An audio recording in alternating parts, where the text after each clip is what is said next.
On a barrier island in Palm Beach, Florida, there stands a palace that was never supposed to survive, Mar-a-Lago. The name means sea to lake in Spanish. 17 acres stretch from the Atlantic Ocean to Lake Worth Lagoon. There are 126 rooms and 36,000 antique tiles, a house so large that the woman who built it required a staff of 60 just to maintain it. Marjorie Merriweather Post constructed this estate in the 1920s, when she was one of the wealthiest women in America. She filled it with treasures from around the world. Within its walls, she hosted presidents, diplomats, and royalty. She believed it would endure forever. She was almost wrong.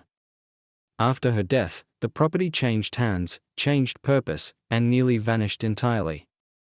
The government rejected it as too expensive. Buyers walked away. Demolition permits were approved. For a brief moment in 1985, wrecking crews stood ready to reduce Marjorie Post's dream to rubble. That never happened. This is the story of an estate that refused to disappear, a story that begins long before architects drafted plans or workers laid foundation stones. Before Post ever set foot in Florida, it begins with an accident, a Spanish cargo ship that never reached its destination, and the unlikely series of events that turned an uninhabited island into the winter capital of American wealth. Understanding Mar-a-Lago requires understanding the place that made it possible. And that place did not even have a proper name until 1878. Chapter 1. 20,000 Coconuts and a Gilded Dream. January 9, 1878. The Spanish brig Providencia, bound from Havana to Barcelona, ran aground off the coast of Florida. 20,000 coconuts, packed tightly in the hold, spilled into the surf as the ship broke apart. The cargo washed ashore on a barrier island the locals called Lake Worth country. A handful of settlers lived there, scattered along the coast in rough wooden structures. They came running when they spotted the wreckage, not to rescue the crew. The sailors had already abandoned ship, but to claim salvage rights, coconuts by the thousands. Families gathered them by the cartload. Some cracked them open for the meat and milk inside. Most saw opportunity and began planting. The coconut palm isn't native to Florida, but it thrived in the sandy soil and subtropical climate. Within 10 years, groves lined the shore. The island took on a new character. What had been dense scrub and tangled vegetation became something that looked almost tropical. Visitors from the north noticed. The island needed a new name. Palm Beach seemed fitting. The first permanent settlers had arrived in 1872. They found an unforgiving environment. Summer heat reached oppressive levels. Storms came without warning. The nearest substantial town sat more than 100 miles north. Supplies arrived by boat, when they arrived at all. Early pioneers cleared land with hand tools, carving out space for crops and crude shelters. They planted citrus and pineapples. They fished the lagoon and ocean. They survived, but barely. The Coconut Grove House opened in 1880 as the island's first hotel. It offered simple accommodations and basic meals, serving the handful of wealthy northerners who made the difficult journey south to escape winter. By 1890, the area supported roughly 200 residents. A church stood near the water. A post office handled mail that arrived irregularly. A settlement called Sticks housed many of the black laborers who kept the small community functioning. The island remained isolated, known only to adventurous tourists and the hardy souls who chose to live there year-round. Everything changed in 1893. Henry Morrison Flagler stepped onto the island that spring. He was 63 years old and phenomenally wealthy from his partnership with John D. Rockefeller in Standard Oil. He had recently completed the Ponce de Leon Hotel, a spectacular success that proved wealthy Americans would travel to Florida, if given a reason. Flagler spent days walking the narrow strip of land.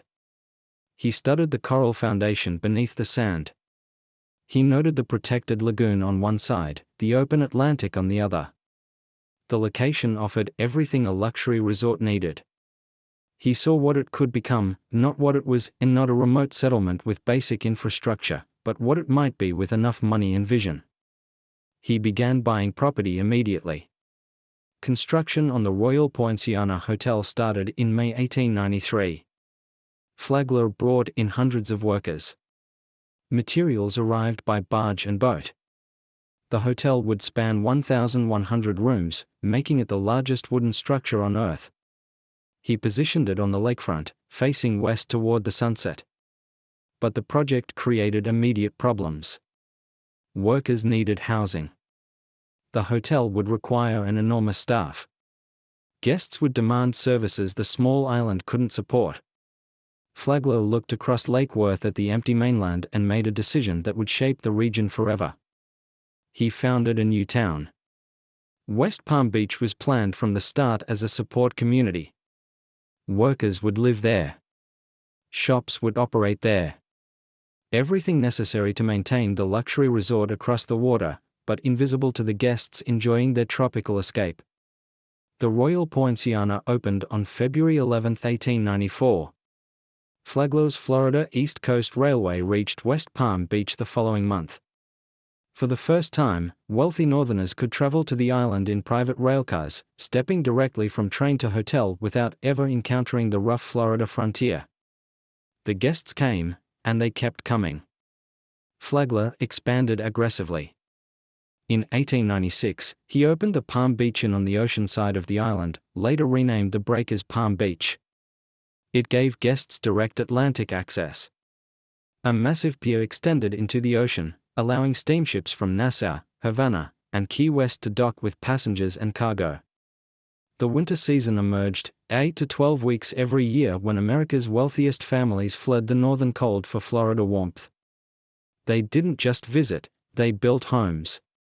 Enormous winter cottages that rivaled the grandest estates in Newport or the Berkshires. Flagler set the standard in 1902 with Whitehall, his own 55-room residence. The Marble Palace announced that Palm Beach was no longer a frontier outpost. It was a destination for America's elite. The town incorporated in 1911. Wealthy residents wanted control over their exclusive community. They established social clubs with strict membership rules. They passed zoning ordinances. They created a tropical version of American aristocracy, complete with all the exclusions and hierarchies that implied. By the early 1920s, Palm Beach had become the winter capital of American wealth. Addison Misner was designing Mediterranean revival estates up and down the island. Worth Avenue attracted luxury retailers. The social calendar during the season rivaled anything in New York or Newport. The wilderness had disappeared entirely. In its place stood a carefully constructed paradise for those who could afford it. Private homes competed for oceanfront. Hotels catered to guests who spent lavishly. Every aspect of the island reflected wealth and ambition. The stage was set for someone to build something that would surpass everything that came before, something that would make even Flagler's Whitehall look modest by comparison. The island was ready. The infrastructure existed. The wealthy residents had established Palm Beach as America's most exclusive winter destination. All that was missing was someone with enough money, enough vision, and enough ambition to create a palace that would define the island forever. That person was about to arrive. Chapter 2. The Woman Who Bought Bird's Eye. May 9, 1914. Marjorie Merriweather Post received word that her father had taken his own life at his California estate. C.W. Post, founder of the Postum Cereal Company, was convinced his deteriorating health would never improve.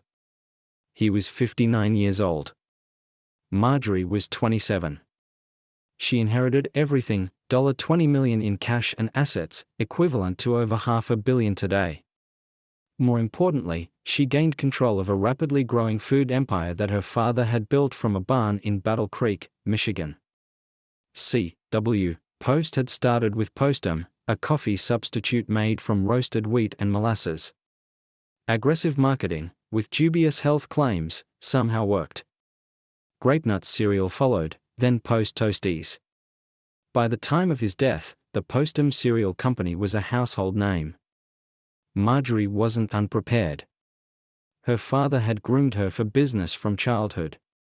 She attended board meetings at age 10. She understood finance, manufacturing, and marketing before most girls her age finished school. But she was still young, still grieving. And legally, in 1914, women faced barriers men never considered. She couldn't even vote yet. That wouldn't come until 1920. Her first husband, Edward Bennett Close, showed little interest in the cereal business. They had married in 1905 and had 2 daughters, Adelaide and Eleanor. Close was a lawyer, comfortable, but not ambitious. He preferred Greenwich, Connecticut society to boardrooms and balance sheets. The marriage deteriorated. Marjorie needed a partner who understood business, someone who could navigate the male-dominated world of corporate leadership while she held the power behind the scenes. She found him in E. F. Hutton. E. F. Hutton was a stockbroker and financier with aggressive instincts and sharp business sense.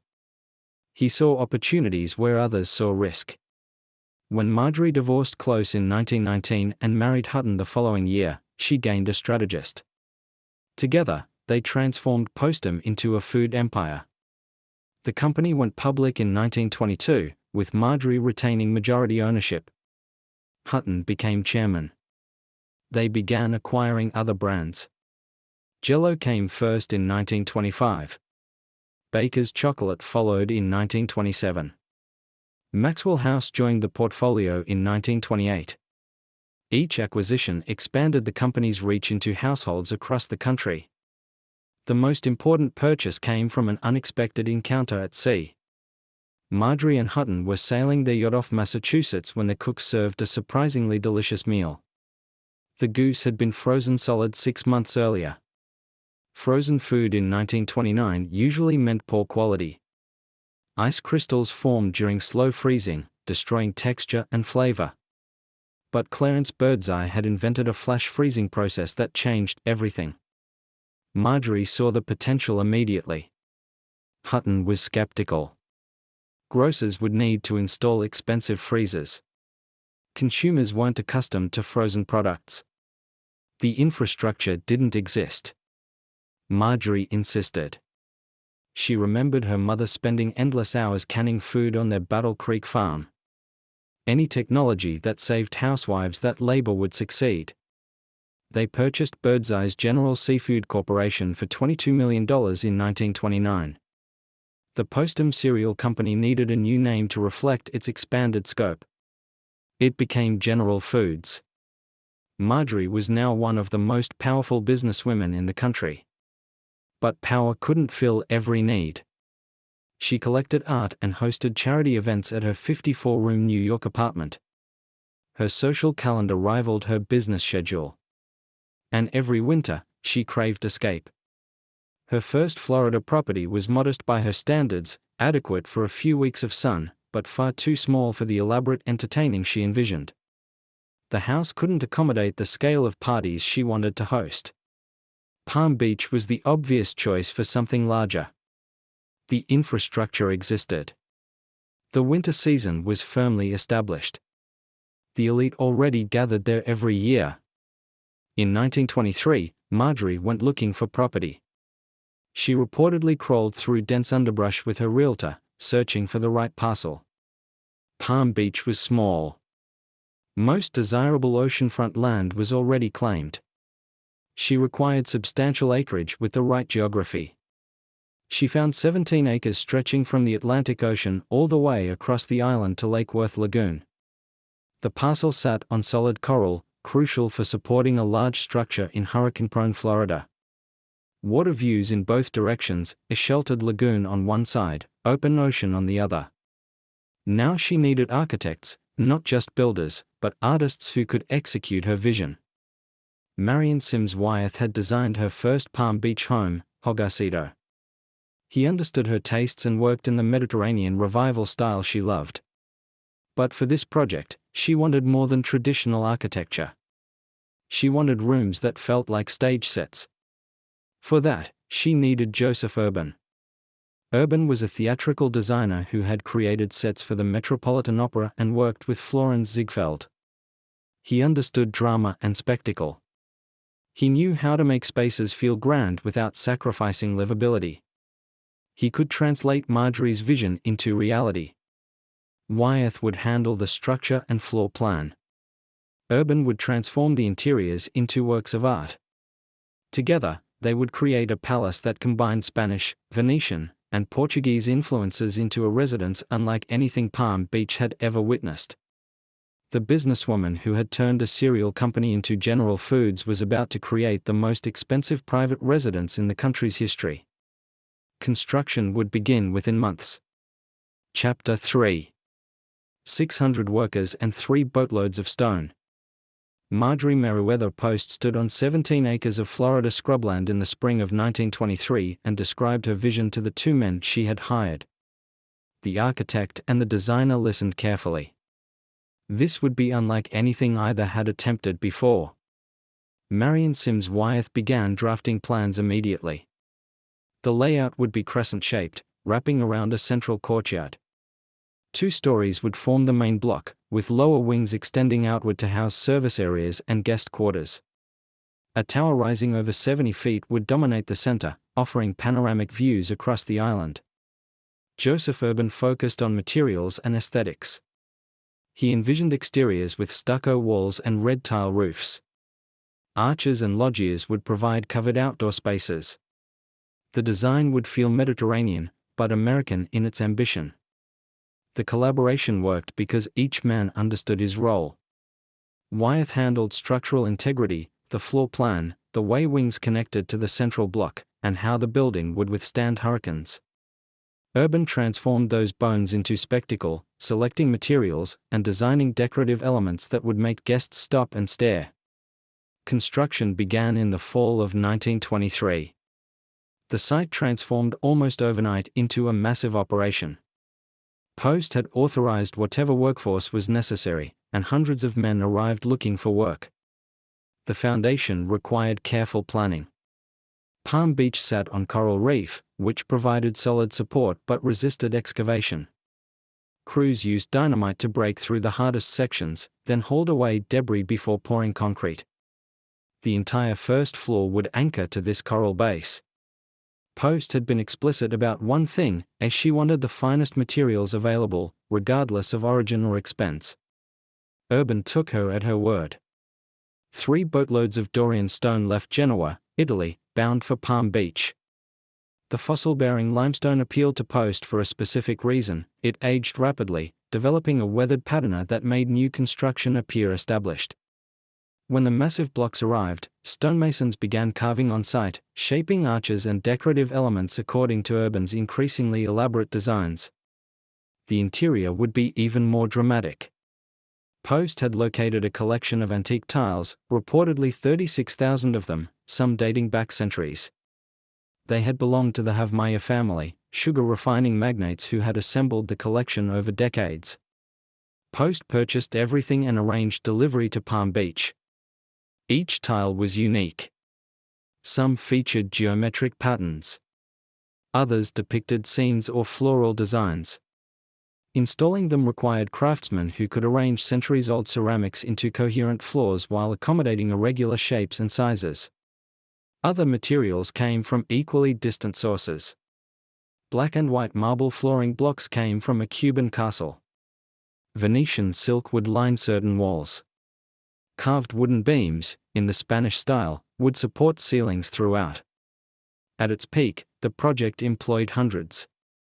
Most crossed from West Palm Beach each morning, working long days in brutal heat.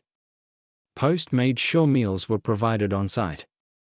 She had no intention of letting anyone go hungry while constructing her estate. Across Palm Beach, residents watched the structure take shape. The walls rose. The tower emerged. The red tile roof spread across the crescent form. Even Whitehall, Henry Morrison Flagler's marble palace, would look modest by comparison. As 1924 turned to 1925, then 1926, the house revealed its final character. The crescent wrapped around the central courtyard exactly as planned. The tower commanded views in every direction. The Dorian stone had already begun weathering, giving the illusion of age. Urban's instincts for drama shaped every interior space. The living room would span over 1,800 square feet, with ceilings rising more than 40 feet. Gold leaf accented decorative elements throughout. He designed a ballroom capable of holding hundreds, with space for an orchestra and dancing. Each room had its own mood, its own character. Construction continued through hurricanes and delays. Tropical storms interrupted shipments. Summer heat exhausted crews. Post visited regularly, reviewing progress and making decisions about details most owners would have delegated entirely. By late 1926, completion approached. Final fixtures were being installed. Chandeliers went up. Decorative plasterwork received finishing touches. The tilework gleamed. Marble floors reflected light from windows designed to capture the sun at specific times of day. The final cost exceeded $7 million. Adjusted for inflation, that represented well over $100 million in modern currency. At the time, it was reportedly the most expensive private residence ever constructed in the United States outside of royal properties. In January 1927, 4 years after construction began, Mar-a-Lago officially opened. Post and E.F. Hutton hosted a dinner before the Everglades costume ball. The house was complete. Palm Beach had never witnessed anything quite like it. The scale alone was extraordinary. But what made Mar-a-Lago remarkable wasn't just size, it was the obsessive attention to detail. The antique tiles arranged in patterns that took months to plan. The Dorian stone carved by hand. Gold leaf applied to thousands of decorative elements. Ceilings that soared higher than most Palm Beach homes stood tall. 58 bedrooms filled the wings. 33 bathrooms featured fixtures that Post had specified down to the smallest detail. The tower offered 360-degree views, ocean to the east, lagoon to the west, the island stretching north and south. On clear days, you could see for miles in every direction. Service areas occupied entire wings, kitchens large enough to prepare meals for hundreds, staff quarters for the small army required to maintain a house this size, storage rooms for linens, china, silver, and the countless items necessary to host the kind of entertaining Post envisioned. The grounds were equally elaborate. Tropical gardens surrounded the house. Paths wound through palms and flowering plants. The property stretched from oceanfront to lagoon shore, living up to its name in the most literal way possible. Post had achieved exactly what she set out to create, a palace that would define Palm Beach for generations, a residence that announced wealth and taste in equal measure, a house built to outlast trends and economic cycles. The construction phase was over. Now came the part Marjorie Merriweather Post had been anticipating for 4 years. It was time to show Palm Beach society what Mar-a-Lago could do. Chapter 4. The Hostess and Her Palace. The first party at Mar-a-Lago took place before construction was even finished.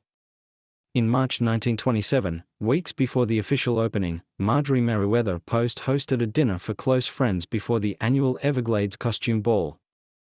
The guests wore elaborate costumes evoking the court of Louis XVI. Post and E.F. Hutton appeared as the king and queen themselves, draped in jewels and silk. The house made an impression even half complete. Workers were still installing fixtures in some wings. Painters were applying final coats in certain rooms. But the main entertaining spaces were ready, and that was all Post needed. She had built Mar-a-Lago for exactly this purpose, and not as a museum or a monument, but as a working residence designed around one central function, hosting on a scale that would make other Palm Beach hostesses look modest by comparison. Post understood something fundamental about wealth. In the 1920s, having money wasn't enough, you had to demonstrate it. And the most effective demonstration wasn't jewelry, yachts, or European travel. It was entertaining, and the ability to gather hundreds of influential people in your home and provide them with an experience they couldn't get anywhere else. Mar-a-Lago gave her that capability. The winter season of 1927 established the pattern that would define the house for decades. Post and Hutton arrived in mid-January and stayed through late March.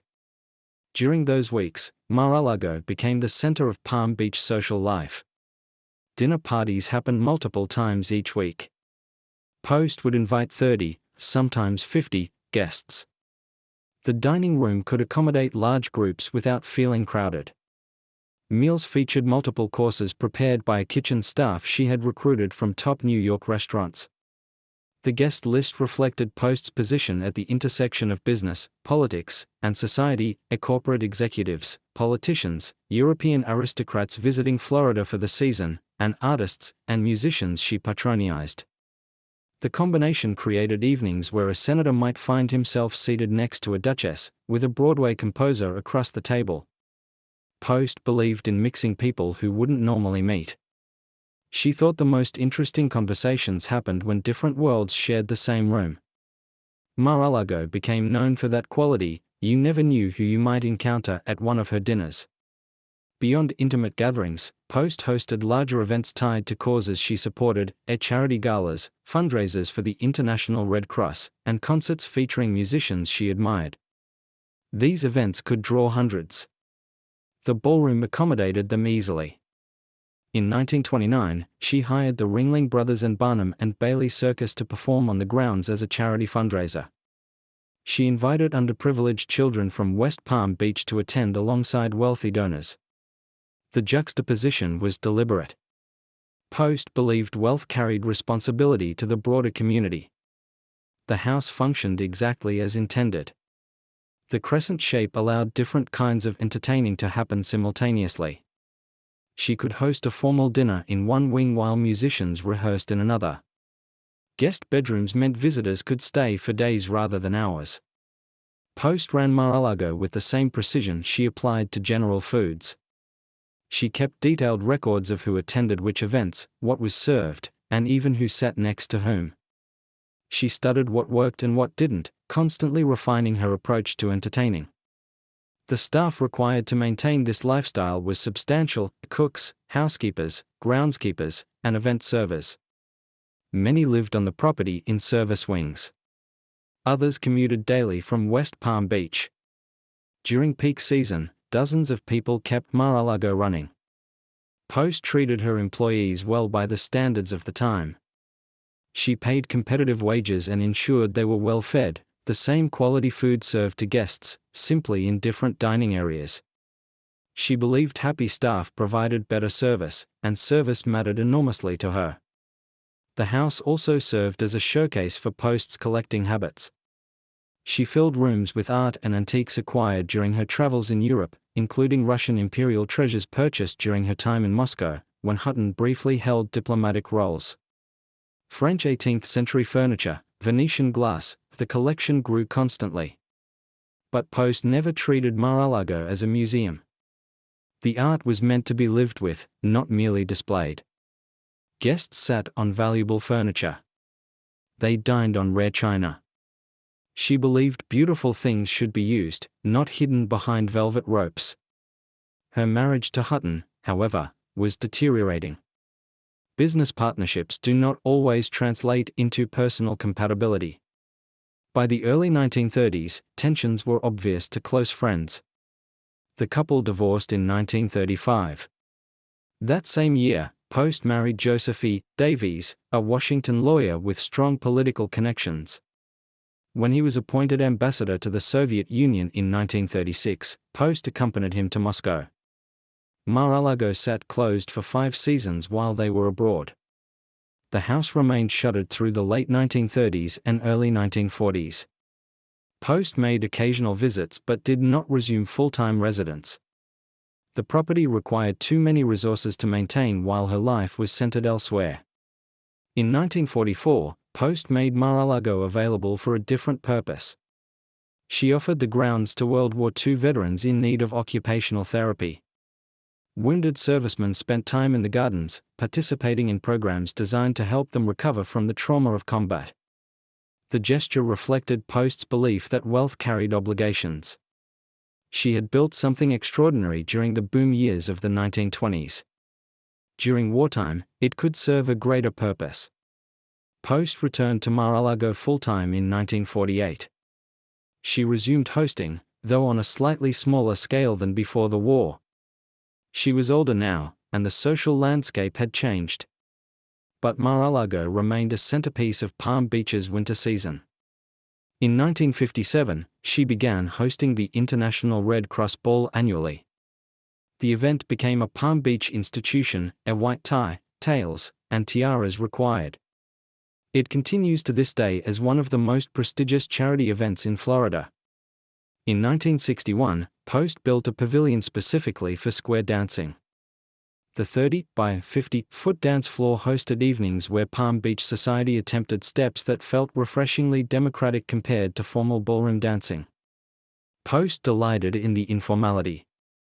The house had proven its worth, not just as architecture or as a display of wealth, but as a functioning instrument for the life Post wanted to lead, a life centered on gathering people, supporting causes, and demonstrating that money could serve more than accumulation. Mar-a-Lago was never meant to be empty.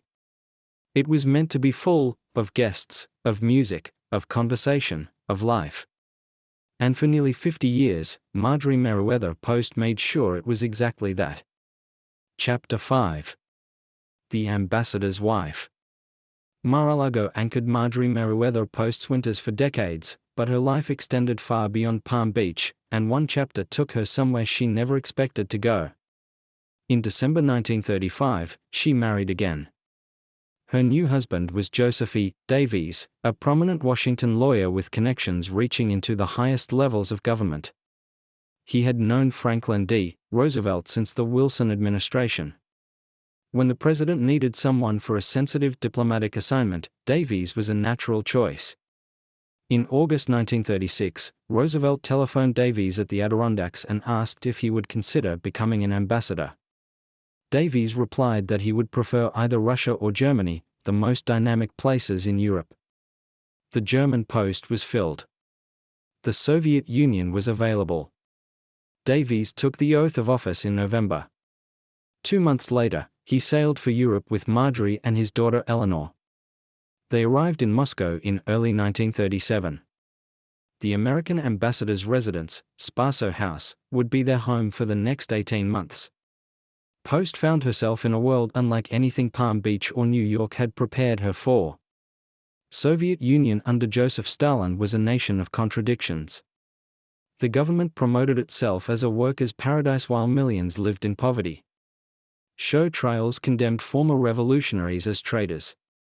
The secret police maintained files on everyone, including foreign diplomats.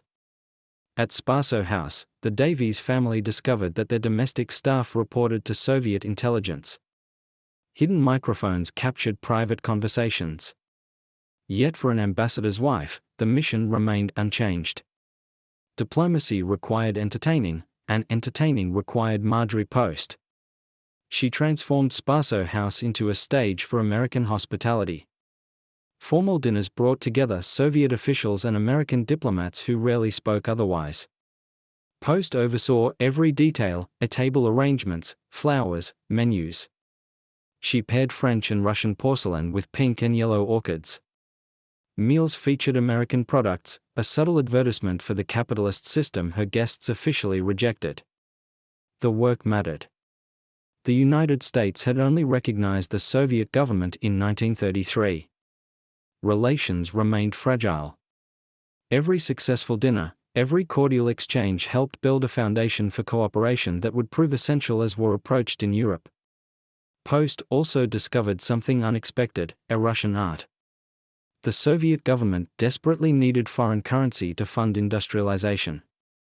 Stalin had ordered the sale of treasures seized from the Romanov family, the Orthodox Church, and aristocratic estates after the revolution. Imperial porcelain, Fabergé eggs, religious icons, and furniture from the Winter Palace were all available to buyers with hard currency. Post recognized an opportunity that combined acquisition with preservation. She began purchasing systematically chalices that had survived centuries in Russian churches, eggs crafted by Peter Karl Fabergé for the Tsars, portraits of empresses, and furniture that had once furnished palaces. Soviet officials viewed these pieces as relics of an oppressive past. Post saw them as irreplaceable achievements of human craftsmanship. The collection grew throughout her time in Moscow and continued afterward through dealers and auctions. By the end, she had assembled one of the finest collections of Russian imperial art outside the Soviet Union itself. Davies was transferred to Belgium in 1938. The following year, war engulfed Europe. His memoir, Mission to Moscow, became a bestseller and later a Hollywood film. Anne Harding portrayed Post in the 1943 adaptation, one of the few times an American socialite appeared as a character in a major studio production. The marriage lasted 2 decades before ending in divorce in 1955. Post kept the art. Her Russian collection eventually found a permanent home at Hillwood Estate, Museum and Gardens, her Washington estate. Today, visitors can see what she preserved: Fabergé eggs, imperial porcelain, religious icons, artifacts that might otherwise have been scattered or destroyed. Post never considered herself a diplomat. She was simply doing what she had always done, hosting, collecting, and preserving beautiful things. That these activities also served American foreign policy was almost incidental. But in Moscow, in the shadow of Stalin's regime, surrounded by suspicion and surveillance, Marjorie Merriweather Post proved that her talents extended far beyond planning parties in Palm Beach. She could do the same work anywhere, even in one of the most hostile environments imaginable. Chapter 6. A gift nobody wanted. Marjorie Merriweather Post began planning her legacy in the late 1960s, not morbidly, but practically. At 80 years old, with declining health, the question of what would happen to her 3 massive estates demanded answers. Hillwood Estate, Museum and Gardens would become a museum for her art collection. Camp Top Ridge in the Adirondacks could go to New York State. But Mar-a-Lago presented a unique problem. No single family could afford the operating costs. Staff, grounds, utilities, repairs, the expenses exceeded $1 million annually. Post's daughters had their own lives. None wanted the responsibility of maintaining a Palm Beach estate. Demolition crossed her mind. Other mansions from the 1920s had already been torn down. The land alone was valuable. Developers would pay handsomely for 17 oceanfront acres. But destroying what had taken 4 years to build felt like erasing her own history. A different option emerged. The federal government maintained retreats for presidential use: Camp David, Blair House. Why not a Winter White House in Florida? Somewhere a president could host foreign leaders in a setting that demonstrated American achievement. The house could accommodate large diplomatic gatherings. The location offered privacy and pleasant weather. The architecture projected exactly the image of prosperity Post believed the nation should present to the world. Lawyers structured the gift carefully. Upon her death, Mar-a-Lago would transfer to the National Park Service. A trust fund providing $100,000 annually would help offset maintenance. Congress approved the donation in 1972. Richard Nixon signed the acceptance legislation. Post received the recognition she wanted. Then, on September 12, 1973, complications from a long illness ended her life. She was 86. Mar-a-Lago transferred to government ownership as planned. Problems started immediately. Nixon had signed the legislation, but he already had a Florida retreat. His Key Biscayne compound offered everything he needed. A single inspection visit in 1974 was his only appearance at Mar-a-Lago. Watergate scandal consumed the remaining months of his presidency.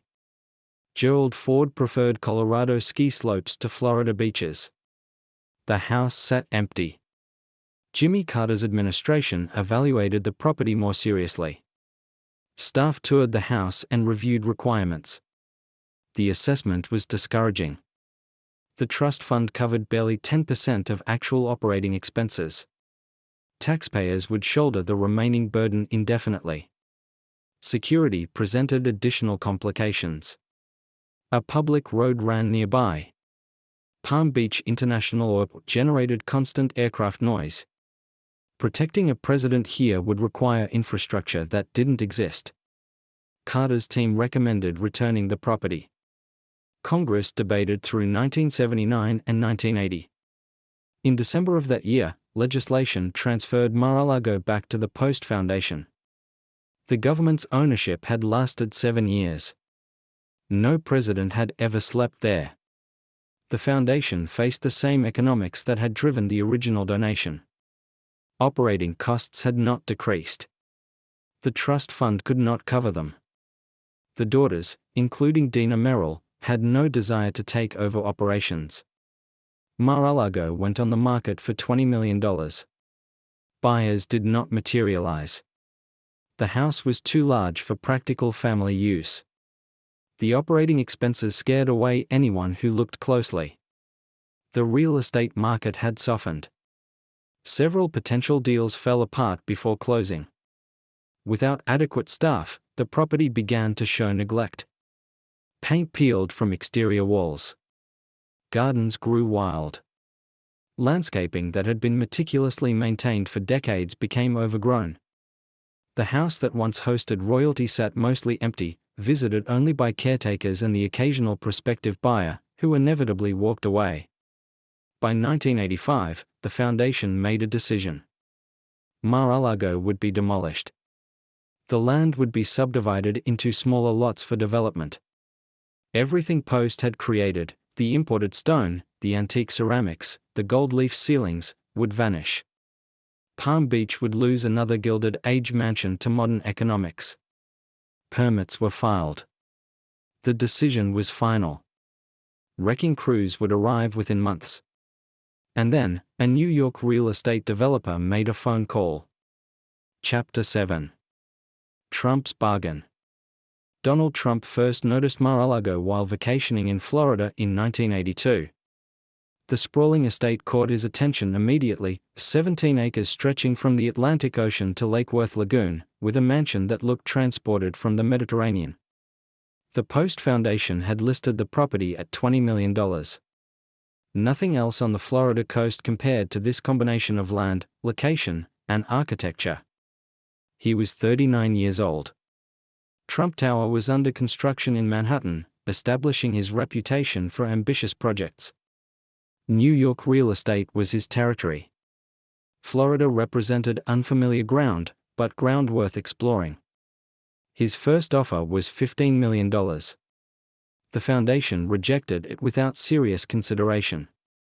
The asking price reflected decades of construction costs and irreplaceable craftsmanship. Other interested buyers circled the property over the following months. Several signed purchase contracts, but financing fell through. Inspections revealed expensive repairs. Each deal collapsed before closing. Market conditions weakened throughout 1983 and 1984. The mansion sat unsold. Trump watched and waited. 3 years passed. Rather than raise his offer, he found a different approach. A narrow strip of beachfront property lay between Mar-a-Lago and the ocean. It belonged to Jack Massey, a businessman who had made his fortune building KFC into a national chain. Trump paid Massey $2 million for the land. Then he made an announcement. He intended to build a house on his new beachfront lot.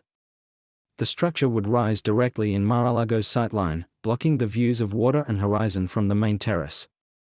Anyone standing on the famous loggia would see Trump's roof instead of the Atlantic.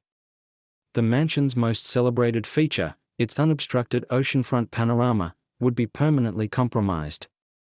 The foundation recognized the threat immediately. Selling to Trump at a reduced price was painful. Watching him destroy the ocean views while the property remained unsold would be catastrophic. Other potential buyers vanished. Nobody wanted a historic estate with a spite house blocking the scenery. Negotiations resumed under very different circumstances. Trump also understood what the foundation possessed beyond the real estate itself. The rooms contained antique furniture, oriental carpets, porcelain, and decorative objects that Marjorie Merriweather Post had collected across 5 decades of travel. Independent appraisers valued these contents at $8 million, nearly half the current asking price for the entire property. By December 1985, both parties signed the purchase agreement. The exact final price remains debated in historical accounts. Trump wrote in his autobiography that he paid $5 million for the house and land, plus $3 million for the furnishings. Contemporary news reports cited figures ranging up to $10 million total. The precise number matters less than the outcome. Trump had acquired Mar-a-Lago for roughly half its listed value. The antiques and furniture inside may have been worth more than his entire payment for the real estate. His wife, Ivana Trump, took immediate charge of the restoration. Contractors descended on the property. Roofs were repaired. Mechanical systems were replaced. Gardens that had grown wild were cut back and replanted. The work continued for months and cost millions beyond the purchase price. When the house was ready, Trump began inviting guests. Business associates flew down to see the property. Celebrities attended gatherings in rooms that had once hosted diplomats and royalty under Post's ownership. The mansion that had stood quiet for over a decade was filled with people again. He had paid around $10 million for something that would cost the modern equivalent of $100 million to construct. The land stretched across the island in a configuration that zoning laws would no longer allow. Every previous buyer had seen the expenses. Trump saw something else entirely. Chapter 8. A club like no other. By 1990, Donald Trump was in financial trouble. His Atlantic City casinos were losing money. The real estate market had softened. Bankers who had once competed to fund his projects were now questioning his ability to repay loans. The fortune that had seemed limitless in the mid-1980s had contracted sharply. Mar-a-Lago contributed to the problem. Annual maintenance exceeded $3 million. The house required constant staffing, groundskeeping, climate control, and repairs, regardless of whether anyone was staying there. The bills arrived monthly without pause. Trump approached the town council with a proposal. He wanted to subdivide the estate into smaller residential lots and sell them to developers. The mansion would remain, but the surrounding acreage would generate immediate cash. The town rejected him. Mar-a-Lago held National Historic Landmark status. Nearby residents had no interest in construction crews and new neighbors. The council told Trump to find another solution, or continue shouldering the costs himself. Negotiations stretched over the following years. In 1993, both sides reached a compromise. Trump could convert Mar-a-Lago into a private membership club. He would maintain the historic structure and grounds. In exchange, the town would permit limited commercial use, events, dining, and guest accommodations for members. The arrangement gave Trump a revenue stream while preserving the estate's character. The Mar-a-Lago Club opened in 1995. Initiation fees started at $25,000. Annual dues added thousands more. Members gained access to the pool, tennis courts, spa facilities, and dining rooms. They could host private events in spaces that had once welcomed ambassadors and heads of state. The waiting list grew steadily. Membership was capped at 500. But the club distinguished itself in ways beyond its architecture and amenities. Other private clubs in the area had long maintained restrictive membership policies. Jewish applicants found themselves perpetually waitlisted at certain establishments. African American families were quietly steered elsewhere. These exclusions were rarely written down, but they were consistently enforced. Trump took a different approach. The Mar-a-Lago Club accepted members regardless of religion or background. Jewish families joined alongside established Protestant dynasties. African American professionals received the same consideration as anyone else. The club reportedly welcomed gay couples at a time when other establishments did not. Whether this represented genuine conviction or business calculation became a matter of debate. Skeptics noted that many wealthy residents in the area were Jewish but lacked access to elite clubs. By welcoming them, Trump tapped a market that competitors had ignored. Supporters argued that challenging local norms required a willingness others had not shown. The results were clear. Membership applications exceeded availability. Revenue from dues and events stabilized the property's finances. The approach also generated friction with longtime residents. Some viewed Trump as deliberately disrupting the established social order. In 1997, he filed a lawsuit against the town, alleging that officials imposed restrictions on his club that were not applied to establishments that excluded minorities. The Anti-Defamation League praised him for drawing attention to discrimination in Palm Beach clubs. The lawsuit was eventually settled. Restrictions were eased. By the late 1990s, initiation fees had risen substantially as demand increased. The property that had nearly bankrupted him was now generating millions in annual revenue. Trump maintained private quarters in a closed-off wing, while the rest of the estate operated as a thriving business. Celebrities performed at the club. Celine Dion and Billy Joel gave concerts for members. The International Red Cross Ball, a formal charity event that Marjorie Merriweather Post had hosted for decades, continued under new ownership. The house she built for entertaining had found a sustainable future. Not as a private residence. Not as a government retreat. As a club, where membership itself conveyed status and access. Trump had solved the problem that defeated the federal government, the Post Foundation, and every private buyer who had examined the numbers and walked away. He did it by turning expenses into revenue. Chapter 9. The Restoration. When Donald Trump purchased Mar-a-Lago, much of its original splendor had faded. Years of minimal maintenance under government and foundation ownership had taken their toll. Gold leaf had dulled.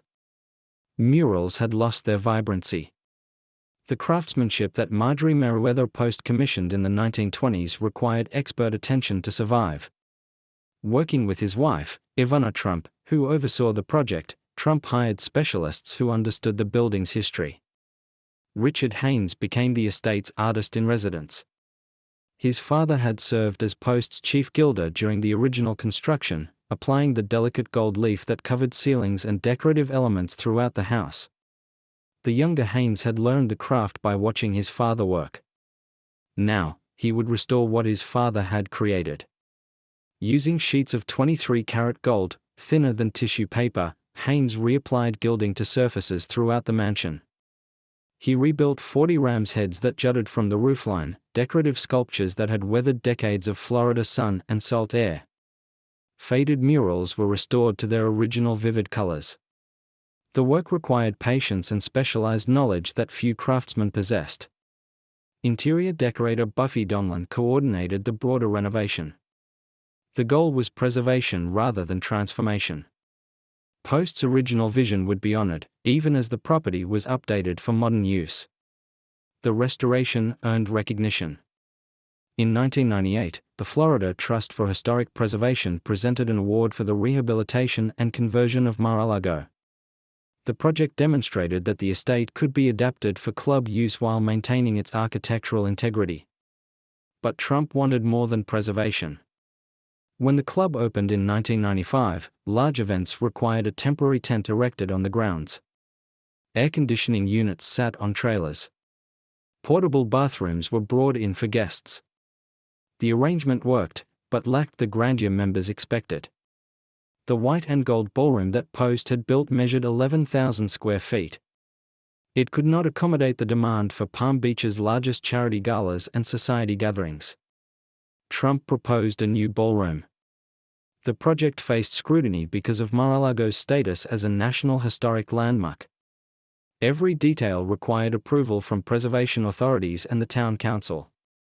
The building had to complement the original Spanish Mediterranean architecture without overwhelming it. Architects positioned the new structure in a low area behind existing walls, where it would be difficult to see from the road. The exterior matched the style of the main house. The town council approved the plans in October 1999. The interior told a different story. Trump modeled the ballroom after the Hall of Mirrors at Palace of Versailles. The French palace of Louis XIV had represented the pinnacle of European royal grandeur for 3 centuries. Trump wanted that same sense of magnificence for his club. Construction took several years. The Donald J. Trump Grand Ballroom was completed in 2005, debuting at the New Year's Eve Gala that year. The space measured 20,000 square feet, nearly twice the size of Post's original ballroom. Coffered ceilings rose 40 feet overhead. 17 crystal chandeliers hung from the gilded ceiling, each imported from Czechoslovakia at a cost of $250,000. Floor-to-ceiling mirrors lined one wall, echoing the Versailles original. The gold leaf alone cost $7 million. Trump installed 4 gold-plated bathroom sinks near the ballroom entrance, spending $100,000 on fixtures that guests would encounter before entering the main space. The total project cost reached approximately $40 million. Critics found the Louis XIV style jarring against the Spanish Mediterranean architecture of the original estate. Preservationists who had praised the careful restoration of Post's mansion questioned whether the new addition honored her vision. Others saw practical success. The ballroom gave Mar-a-Lago a venue capable of hosting the largest events in Palm Beach. The International Red Cross Ball, the formal charity gala that Post herself had founded, moved to the new space. Society events that had previously gone elsewhere now came to the club. Trump's wedding to Melania Trump took place in the Grand Ballroom in January 2005. The ceremony demonstrated exactly what the space could accommodate: hundreds of guests surrounded by gold, crystal, and mirrors in a setting unlike anything else in Florida. Marjorie Merriweather Post had built Mar-a-Lago to impress visitors with what American wealth could achieve. Trump added a ballroom that made the same statement, in a different style. The vocabulary had changed. The intention had not. Chapter 10. The Philanthropist. Marjorie Merriweather Post believed that wealth carried obligations. This was not a sentiment she arrived at late in life. From her earliest years of fortune, she understood that money accumulated without purpose served no one, not even its owner. Her giving reflected this conviction. During World War I, while still in her 20s, she funded an American military hospital in France. The contribution was substantial enough that, decades later, the French government awarded her the Legion of Honor. It was the first of many recognitions she would receive, though she rarely sought publicity for her charitable work. The causes she supported revealed her values. She gave consistently to the American Red Cross, serving not merely as a donor but as an active volunteer. The organization's practical approach to disaster relief aligned with her belief that immediate help mattered more than grand gestures. When crisis struck, the Red Cross responded, and Post ensured it had the resources to do so. The Salvation Army also received her support. Unlike some society donors who preferred prestigious cultural institutions, Post understood that feeding the hungry and sheltering the homeless addressed needs that galleries and concert halls could not. The Boy Scouts of America became one of her signature causes. She donated funds to construct their national headquarters in Washington. In 1971, the organization honored her with the Silver Fawn Award. She was among the first 3 recipients ever to receive it. Her passion for music led to substantial investments in the National Symphony Orchestra. In 1955, she contributed $100,000 specifically for free public concerts. The gift launched the Music for Young America program, introducing classical music to children who might never otherwise encounter it. She continued funding these concerts annually for years. The Merriweather Post Pavilion in Columbia, Maryland, bears her name today, an outdoor venue that continues her mission of bringing music to broad audiences. When plans emerged for a National Cultural Center in Washington, Post wrote a check for $100,000. That center eventually became the John F. Kennedy Center for the Performing Arts. Her contribution came before the Kennedy name was attached, when the project was still an uncertain vision requiring believers willing to invest. Much of her philanthropy remained anonymous. She helped individuals whose names never appeared in newspapers, families facing hardship, students who needed tuition, workers from her estates who encountered difficulties. The full scope of her private giving will never be known, because she preferred it that way. During the Great Depression, as unemployment soared and breadlines stretched around city blocks, Post was appalled by the suffering she witnessed. She organized charity balls at Madison Square Garden and led fundraising campaigns for the Salvation Army's emergency relief efforts. While other wealthy Americans retreated behind their gates, she mobilized resources for those in need. The pattern repeated throughout her life. Whenever crisis struck, depression, war, natural disaster, she responded with both her checkbook and her organizational abilities. The same talents that made her parties legendary proved equally effective at raising money for those who had none. She understood something many of her fellow millionaires did not. Wealth on the scale she possessed was not truly personal property. It was a responsibility, a temporary stewardship that demanded justification through action. The galas, the yachts, and the mansions made headlines. The hospitals funded, the concerts given, the lives quietly touched did not. But Post knew which ledger mattered more. She had spent 9 decades accumulating beautiful things, art, houses, jewels, friendships. In the end, what she gave away defined her more than what she kept.